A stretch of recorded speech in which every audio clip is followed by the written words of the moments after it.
Russia has asked for a meeting on the military biological activity of Ukraine for the third time now. I'll explain why. We continue to receive very worrying documentary evidence of the fact that the Ministry of Defense of the United States is directly involved in carrying out in the country dangerous biological projects that look like a secret biological military program.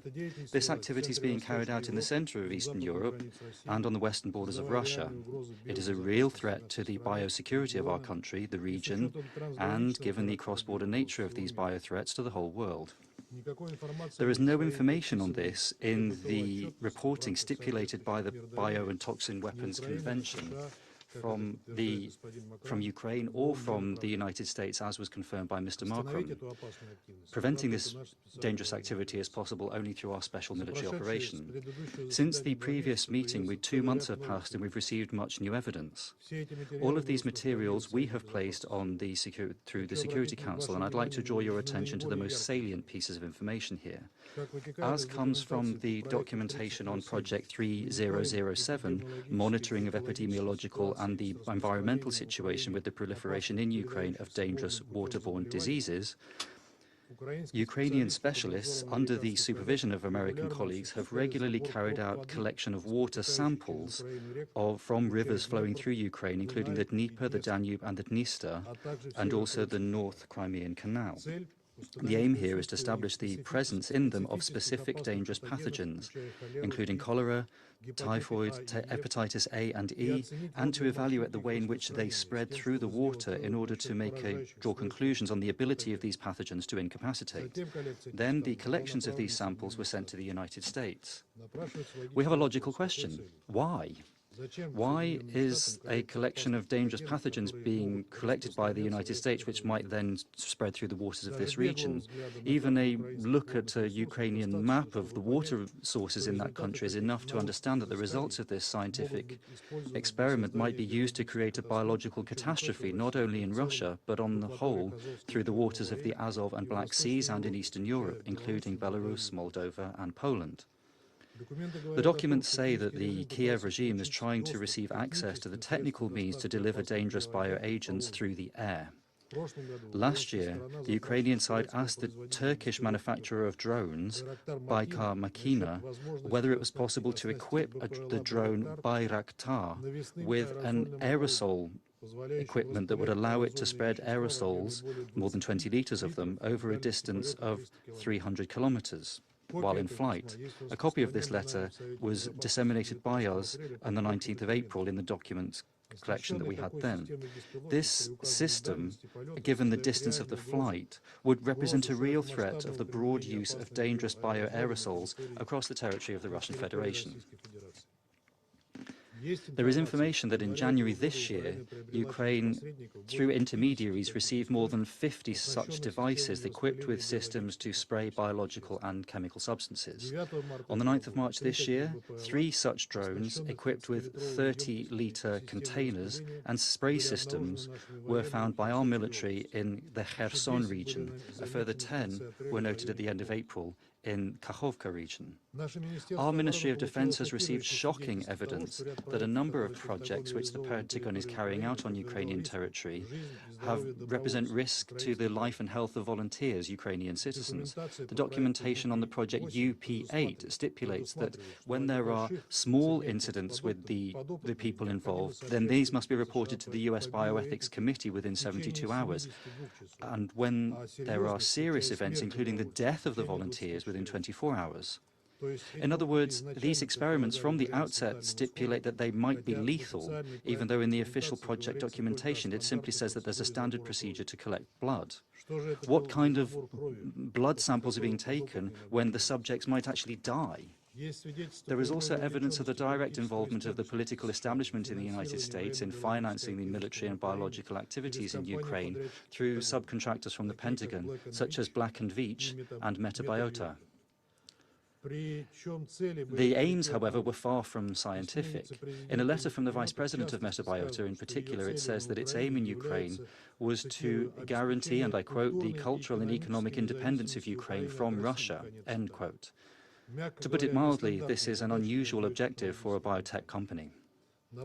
In previous meetings, we informed the Security Council that in Ukraine, with the financing and direct involvement of the U.S. Ministry of Defense through its Defense Threat Reduction Agency, there is a network of biolaboratories that are carrying out various pieces of military biological research. According to preliminary data, this network covers Kiev, Odessa, Lvov, Kharkov, Dnipropetrovsk, Kherson, Ternopil, Uzhhorod, and Vinnytsia. In this list, we can now add Mariupol.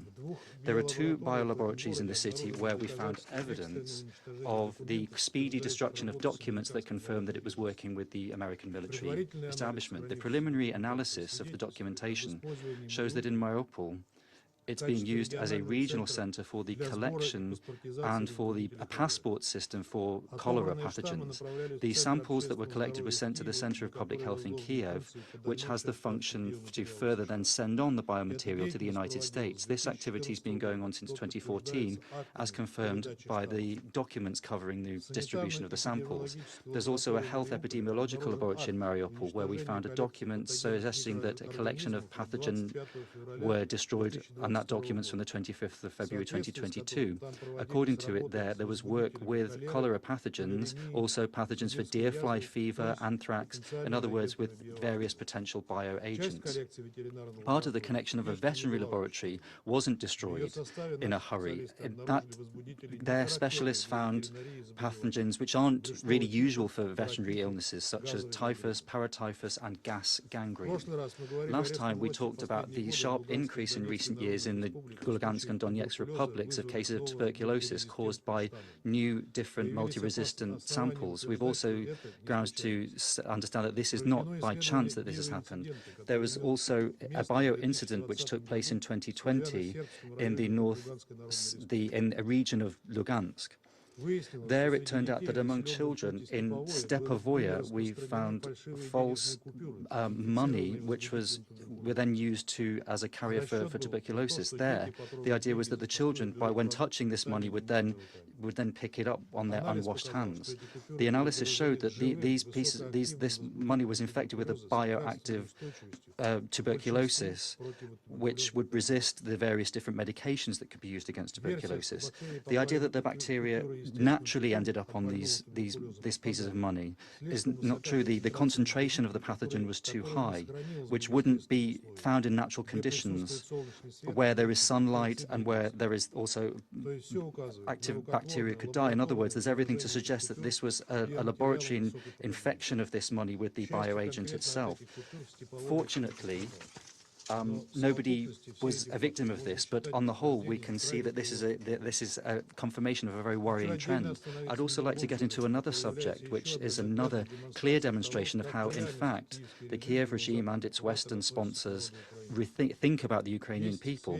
There is evidence that American scientists from a laboratory in Merev have carried out experiments of potentially dangerous biological substances on patients in a local psychiatric hospital number 3 in Kharkov.